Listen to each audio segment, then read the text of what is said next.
المطلوب من الحاج ان يكون على طهاره، مش على طهاره.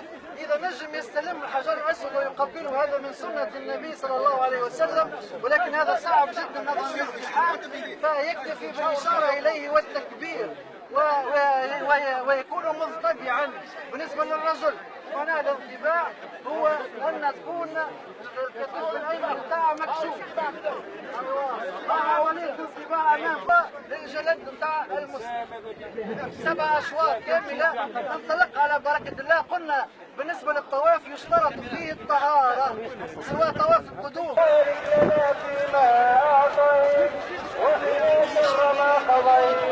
فإنك تقضي ولا يقضى عليك، إنه لا يعز من عاديك ولا يذل من واليك، تباركت ربنا وتعاليك.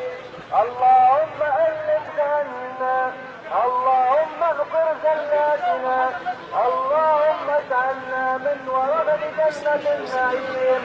اللهم تقبل منا إنك أنت السميع العليم، وتجاوز عنا فإنك أنت الغفور الرحيم.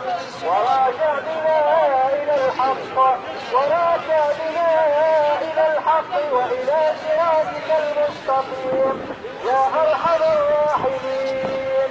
إنك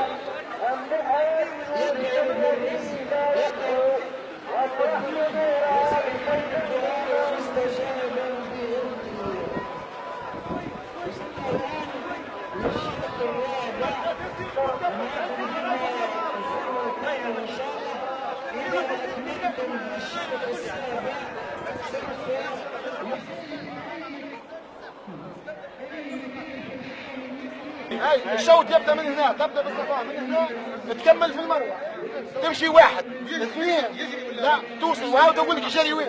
شفتوا الفلاش الاخضر؟ الفلاش الاخضر على اليمين مع انه الاصفر. كي توصل غاديك الرجال يهرولوا شويه من الفلاش الاخر. هذا ثم فلاش اخر. اصغر حاجه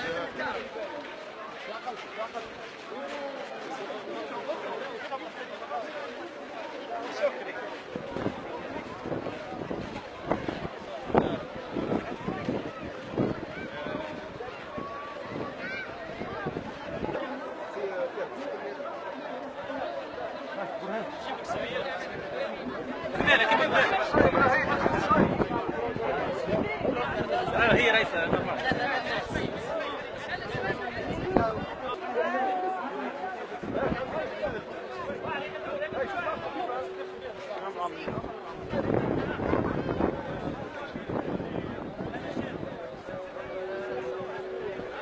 هذا الصوت الرابع من الدعاء عبد الله عز وجل ينزل الصفا والمروه والتكبير 3 وين باش تمشي؟ تتعدى العرفات تقول لا من السنة. شوف من السنة ثم الثامن من ذي الحجة يوم التروية بيوم التروية. يوم التروية كان الحبيب المصطفى عليه الصلاة والسلام وأصحابه الكرام والتابعين كانوا يوم التروية كانوا يحجوا على جمالهم، كانوا يتزودون بالماء ويسقوا يعني البهائم. فهو